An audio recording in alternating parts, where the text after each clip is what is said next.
Pasukan perlawanan di Lebanon Hizbullah melancarkan serangan udara ke markas besar Israel Divisi 91.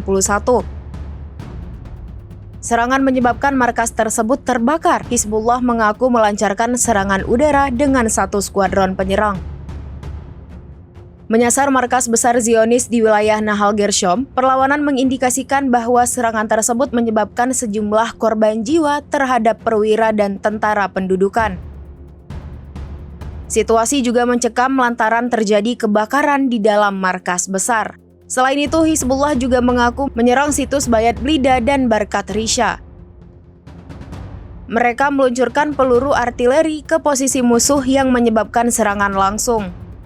Dalam konteks terkait, media Israel mengonfirmasi bahwa 5 kru pemadam kebakaran bekerja untuk memadamkan api.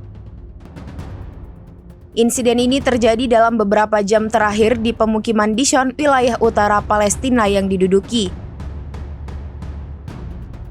Sirine pun berbunyi lagi di Dishon, Al-Malikiyah, Yiftah, dan Ramot Naftali karena takut akan infiltrasi drone.